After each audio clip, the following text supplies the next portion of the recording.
সেচ দপ্তরের গাফিলতির জন্য ঘর ছাড়া হলো ৮০টি পরিবার। বর্তমানে তাদের স্থায়ী ঠিকানা কমিউনিটি হল। বিগত কয়েকদিন ধরে পাহাড় ও সমতলে লাগাতার বৃষ্টিপাতের ফলে জলস্তর বৃদ্ধি পেয়েছে সমস্ত নদীগুলিতে।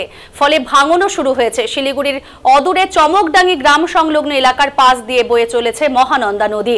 গ্রামে ঢোকার মূল রাস্তা গত কয়েকদিন আগেই মহানন্দার গ্রাসে চলে গেছে। ধীরে ধীরে সেই ভাঙন এখন গ্রাস করতে চলেছে গোটা গ্রামটিকে। গ্রামবাসীদের অভিযোগ, সেচ দপ্তরকে ভাঙন শুরু হওয়ার আগেই বিষয়টি জানানো হয়েছে। সেচ দপ্তর থেকে পরিদর্শনও করে গিয়েছিল আধিকারিকেরা, কিন্তু সময় মতো কাজ শুরু না করায় ভাঙনের মুখে পড়তে হলো বাসিন্দাদের। ফলে ঘর ছাড়া হতে হলো তাদের। গতকাল রাতে ভাঙন বেড়ে যাওয়ায় গ্রামবাসীরা আতঙ্কগ্রস্ত হয়ে পড়ে। তারপরই শেষ সম্বল বাঁচাতে নিজেরাই তাদের ঘরবাড়ি ভেঙে নিয়ে যাচ্ছে নিরাপদ স্থানে। বাড়ির বয়স্ক ও বাচ্চাদের স্থান হয়েছে কমিউনিটি হল। তাদের দাবি, ভাঙন যেভাবে বাড়ছে তাতে আজ রাতের মধ্যে পুরো গ্রামটি নিশ্চিহ্ন হয়ে যাবে। ইতিমধ্যে বিদ্যুৎ সংযোগ বিচ্ছিন্ন করে দেওয়া হয়েছে গ্রামটির। শিলিগুড়ির মেট্রোপলিটন পুলিশের ভক্তিনগর থানা থেকে ব্যবস্থা করা হয়েছে খাবারের ও ত্রিপলের। সেচ দপ্তরের লোকেরাও কাজ শুরু করেছে, তবে রীতিমতো হিমশিম খেতে হচ্ছে তাদের ভাঙন ঠেকাতে। গ্রামবাসীরা জানিয়েছেন, সঠিক সময়ে কাজ শুরু করলে আজ তাদের এই দুরবস্থার মধ্যেই পড়তে হতো না। পরিবার নিয়ে রীতিমতো হিমশিম অবস্থা চমকডাঙ্গি গ্রামের ৮০টি পরিবারের।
এই মুহূর্তে আপনারা দেখছেন ভয়াবহ নদী ভাঙন শিলিগুড়ি সংলগ্ন চমকডাঙ্গি এলাকায়।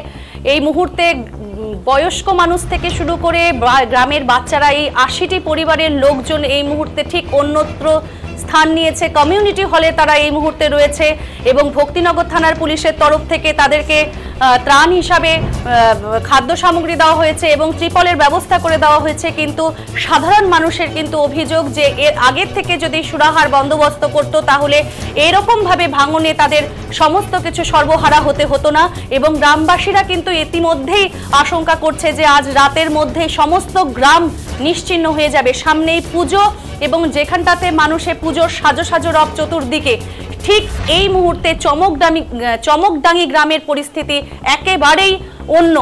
যে তারা এই মুহূর্তে কমিউনিটি হলে আশ্রয় নিয়েছে ৮০টি পরিবার, তাদের ঘর নেই। আমাদের এই বিষয়ে আমরা কথা বলবো সরাসরি আমাদের প্রতিনিধি ঋত্বিক ভট্টাচার্যের সঙ্গে। ঋত্বিক, শুনতে পাচ্ছ? হ্যাঁ, ঘর ছাড়া প্রায় ৮০টি পরিবার এই চমকডাঙ্গি গ্রামে রয়েছেন। তারা কমিউনিটি হলে আশ্রয় নিতে হয়েছে। ভক্তিনগর থানা থেকে তাদেরকে খাবার ত্রিপলের ব্যবস্থা করেছে, কিন্তু এটাই তো কোনো যথাযথ ব্যবস্থা নয়। রাতের মধ্যে গ্রাম ভেসে যাবে বলছে, আশঙ্কা করছে। কি সবিস্তারে জানাও, কি পরিস্থিতি রয়েছে সেখানকার?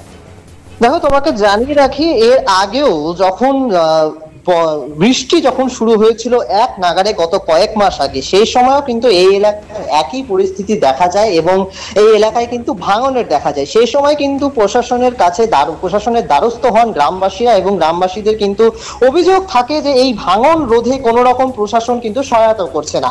এবং তারপর দেখা যায় সেই পরিস্থিতি কাটিয়ে ওঠে গ্রামবাসীরা এবং ফের কিন্তু ছন্দে ফেরে গ্রামবাসীরা। কিন্তু হঠাৎ গত কয়েকদিনের উত্তরবঙ্গে যে ভারী বৃষ্টি, পাহাড় এবং সমতল দুই জায়গায় যে ভারী বৃষ্টি, তার ফলে কিন্তু মহানন্দা নদী সহ পাহাড়ি একাধিক নদীর কিন্তু জলস্তর বেড়ে গিয়েছে এবং যার ফলে যেমনটা বললাম, মহানন্দার জল বাড়ার ফলে এই চমকডাঙ্গি গ্রাম সংলগ্ন এলাকার পাশ দিয়ে বয়ে চলা মহানন্দার জলস্তর বেড়ে ভাঙনের কিন্তু সৃষ্টি ঘটে এবং সেই ভাঙন হওয়ার আগেই কিন্তু প্রশাসনের আবারও গ্রামবাসীরা দ্বারস্থ হন। তবে প্রশাসন কিন্তু সেই দিকে কোনো কর্ণপাত না করায় এই মুহূর্তে প্রায় ৮০টি ঘর, যেমনটা তুমি বললে, ৮০টি ঘর কিন্তু গ্রামবাসীর ৮০টি পরিবার কিন্তু ঘর ছাড়া রয়েছে এই মুহূর্তে। যে ঘর ছাড়া হয়েছে তারা কমিউনিটি হলে আছে, কিন্তু প্রশাসন কোনো রকম কর্ণপাত করেনি, তারা অভিযোগ করছে এবং অভিযোগের ফলস্বরূপ আমরা দেখতেই পাচ্ছি সেই ছবি উঠে আসছে। এবং কমিউনিটি হলে তারা কতদিন থাকতে পারবে এবং তাদের যে এই যে ঘর একদম পুজোর সামনে এই যে ঘর ভেঙে গেছে, বয়স্ক থেকে ঘরের যে পরিবার পরিজন, তাদের ব্যবস্থা কি হবে? সেই রকম কোনো ব্যবস্থা কি তারা নিতে পারবে প্রশাসনের তরফ থেকে? কি জানাচ্ছে সেখানকার এই অভাগা মানুষেরা? এদের অভাগার না ছাড়া এখন আর এই মুহূর্তে আর কোনো শব্দ নেই আর কি। দেখো, একদমই এখন কিন্তু এই পরিবারগুলি সম্পূর্ণ অনিশ্চয়তায় রয়েছে, কারণ কবে নিজেদের বাসস্থানে ফিরবে তার কিন্তু কোনো সঠিক উত্তর দিতে পারছে না প্রশাসন। কারণ সামনেই পুজো এবং তার আগে এই যে বৃষ্টি, অনবরত যে বৃষ্টি চলছে, তার ফলে জলস্তর তো বৃদ্ধি হচ্ছে বারংবার এবং সেই কারণে কিন্তু ভাঙন তো আটকানো যাবে না এবং যেহেতু আগে ভাগেই কোনো রকম প্রশাসনের তরফে কোনো পদক্ষেপ গ্রহণ করা হয়নি, সে কারণেই কিন্তু কবে নাগাদ এই গ্রামবাসী ৮০টি পরিবার তারা নিজেদের বাড়িতে ফিরতে পারবেন সেই দিকে কিন্তু এখনো পর্যন্ত কোনো খবর পাওয়া যাচ্ছে না। তবে হ্যাঁ, প্রশাসন সূত্রে যা জানা যাচ্ছে যে তাদের পর্যাপ্ত খাবার থেকে শুরু করে সেই সমস্ত তারা কিন্তু জমায়েত করে রাখছেন, কিন্তু সেই দিকে কিন্তু গ্রামবাসীরা একটাই অভিযোগ তুলছেন যে তারা এই পুজোর মরশুমে নিজেদের ঘর এবং অনেকেই, তোমাকে জানিয়ে রাখি, অনেকেই কিন্তু ব্যবসার সূত্রে বা বিভিন্ন কাজের সূত্রে শহরে কিন্তু তারা আসেন, তাদের দরকারি জিনিসপত্র কিন্তু নিজেদের বাড়িতে রয়েছে, কিন্তু কোন রকম এই ভাঙনের ফলে তারা কিন্তু কোন রকম কিছু নিয়ে তারা কিন্তু ফেরত আনতে পারেননি। তার ফলে কিন্তু সমস্যায় পড়তে হচ্ছে এই ৮০টি পরিবারকে। ধন্যবাদ ঋত্বিক তোমাকে। আমাদের সাথে ছিল আমাদের শিলিগুড়ির প্রতিনিধি ঋত্বিক ভট্টাচার্য। শুনে নিলাম তার কাছ থেকে এবং আপনারা এই মুহূর্তে ভালো করে দেখছেন সেই ছবি যে ভয়াবহ নদী ভাঙন এবং শিলিগুড়ি সংলগ্ন চমকডাঙ্গি এলাকায় ৮০টি পরিবার এই মুহূর্তে আশ্রয় নিয়েছে কমিউনিটি হলে। কি জানাচ্ছেন এ বিষয়ে গ্রামবাসীরা শোনাবো।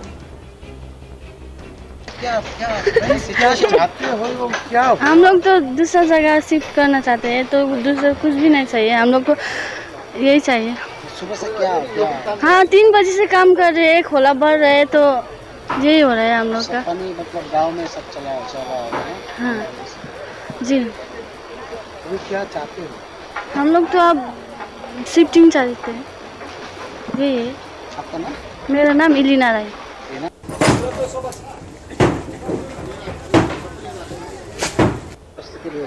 এখানকার পরিস্থিতি খুবই খারাপ।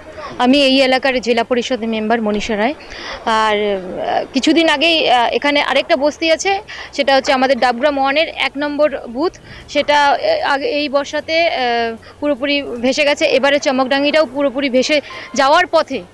তো আমি যখন এই অবস্থা এই পরিস্থিতি দেখে আমি ইরিগেশন ডিপার্টমেন্টে ফোন করি এবং গৌতমবাবু আমাদের প্রাক্তন বিধায়ক তথা মন্ত্রী যে ছিলেন এখন বর্তমানে শিলিগুড়ির মেয়র গৌতমবাবুকে বলেছেন, উনিও ইরিগেশন ডিপার্টমেন্টের ফোন করেছেন, 2-3 দিন আগেই কাজ শুরু করে দিয়েছেন এমার্জেন্সি বেসিসে। কিন্তু এটাতেও হচ্ছে না, কারণ প্রাকৃতিক দুর্যোগ এড়িয়ে যাওয়া যাবে না। আজকে যেভাবে রাস্তাটা পুরো অর্ধেক রাস্তাটা আপনারা দেখেছেন, অর্ধেকটা ভেঙে গেছে। রাস্তাটা ভাঙার পরে এখন বাড়িগুলো ভাঙবে। তো ওনারা যে যার মতন শিফটিং করছি আর কি। আর আমি প্রশাসনকে সব জায়গায় জানিয়েছি, ওনারাও খাওয়া দাওয়ার ব্যবস্থা করছেন। প্লাস হচ্ছে মেডিকেলের এমার্জেন্সি মেডিকেলের গাড়িও চলে এসছে যতটা পারছি। এখানে হচ্ছে 70টি পরিবার রয়েছে, প্রায় 500 মতন 500 জন জনসংখ্যা। প্রায় এখানে হয়ে গেছে, প্রায় অনেকগুলোই হয়েছে, 30টার মতন বাড়ি জলে এখনো যায়নি, কিন্তু ভাঙার মতন ওনারা নিজে নিজে ভেঙে উপরের দিকে যাচ্ছে। তো আজকে যতটা রাস্তাটা অলরেডি অর্ধেকটা ভেঙে গেছে, দেখুন আপনারাই দেখুন। প্রশাসন কিছুদিন আগে থেকে 3-4 দিন আগে থেকে হচ্ছে ওইদিকে ভেঙে গেছে। আজকে মানে রাস্তাটার পাশ দিয়ে চলে এসেছে। তো অবস্থা খুবই খারাপ, খুবই খারাপ লাগছে এনাদেরকে দেখে। এনাদের মুখের দিকে তাকাতে পারছি না।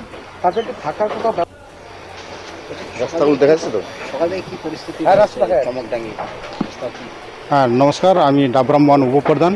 আপনারা দেখতে পাচ্ছেন এই যে তিস্তার জলস্তর বেড়ে আজকে চমকডাঙ্গিতে বর্ষার শেষের দিকে একবারে ক্ষতি করে দিয়েছে। এই যে রাস্তাগুলো আপনারা দেখতে পাচ্ছেন ভেঙে চুরমার হয়ে গেছে। এবার আমাদের প্রশাসনিক দিকে গৌতম দা নর্থ বেঙ্গল ইনচার্জ চিফ ইঞ্জিনিয়ারকে ডেকে এখানে গত 2 দিন আগে দেখানোর পরে এমার্জেন্সি কাজগুলো হচ্ছে, কিন্তু এমার্জেন্সি কাজ দিয়ে কিছু হচ্ছে না। মানে জলের স্তর এত বাড়ছে, কিন্তু ওই যে যেটা এমার্জেন্সি কাজ করছে সেটা আর কি কাজ করছে না। এবার আমরা ডাবগ্রাম 1 বা আমাদের ব্লক স্তরে আর জেলা স্তরে যতগুলো আছে আমরা জানাই দিয়েছি যে আপাতত এদের থাকার জন্য, যারা বয়স্ক তাদের থাকার জন্য ব্যবস্থা, খাওয়া দাওয়ার ব্যবস্থা, এগুলো আমরা সবাইকে জানিয়ে দিয়েছি। আর এই বন্দোবস্ত আমরা ডাবগ্রাম 1 থেকেও করে দিয়েছি। আর আগামীকাল আমাদের গৌতম দা আসার পরে উনি কি আশ্বাস দিবে সেটা আমরা অপেক্ষায় আছি। এখন কি পরিস্থিতি? এখন ভয়াবহ পরিস্থিতি আপনারা দেখতে পাচ্ছেন। এই যে সন্ধ্যার দিকে আবার ওখান থেকে জল ছাড়া হবে, তিস্তার জল ছাড়া হবে 8টার পরে। তখন আবার একটা ভয় থাকে গ্রামের মানুষের যে এই যে ইসের থেকে ড্যাম থেকে জল ছাড়া হয়, তখন আর একটা ভয় থাকে। বৃষ্টি না হলেও সেই ড্যাম থেকে জল ছাড়লে এখানে একটু মানে বেশি ভয় থাকে। এখানে ক্ষতিগ্রস্ত বলতে গেলে মোটামুটি 70টা ফ্যামিলির মধ্যে 60% ফ্যামিলিটা ভাঙা হয়ে গেছে, মানে ঘরটা ভাঙা হয়ে গেছে, নিজে নিজে ভাঙতেছে ওরা। মাইকটা হচ্ছে কেমন ছবিটা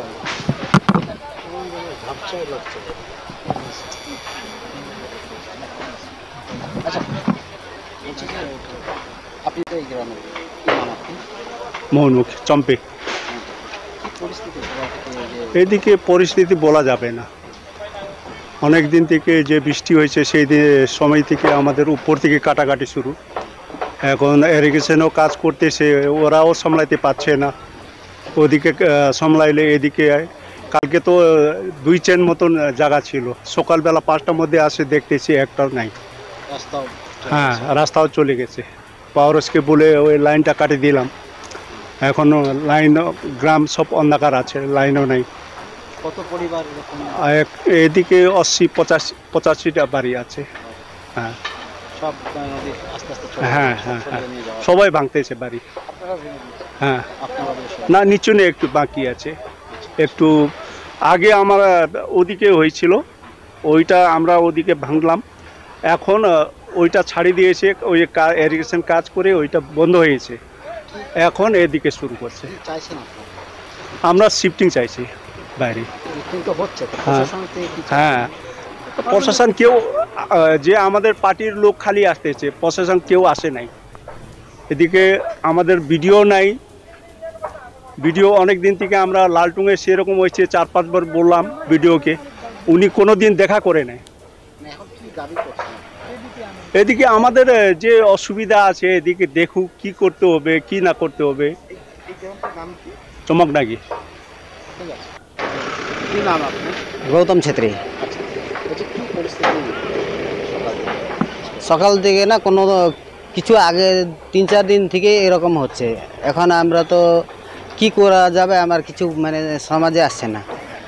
আর যে আমাদের প্রশাসনিক হিসাবে ভিডিও এখনও আসে নাই, আর ডিএম থেকে কোনো লোক আসে নাই। আমরা কি করব এখন, পুরো মানে বিপদ আপদে আছি আমরা। এখন কি ঘর বাড়িগুলো সব ভাঙা হচ্ছে? সব ভাঙা হয়েছে, কোনো উপায় নাই, না ভাঙলে তো সব নিয়ে যাবে নদী। ভেঙে সরে যাচ্ছে। হ্যাঁ, সরে সরে আমরা নিজে নিজে ব্যবস্থা করে কিছু মানে সেফ জায়গায় নিয়ে যাচ্ছি। এখন কিছু করার নাই। এখন কি দাবি করছেন, কি চাইছেন? আমরা এখন কি বলবো, আমাদেরকে কি একটা ভালো জায়গায় শিফটিং করার মানে আমাদের ওই দাবি আছে। আমার গ্রাম থেকে সবাই চাচ্ছে, এখন তো এখানে থাকা যাবে না, একটা কোনো জায়গা সরকার কোনো জায়গা একটা সেফ জায়গাতে আমরাকে একটু শিফটি করে দিলে ভালো হতো। এই গ্রাম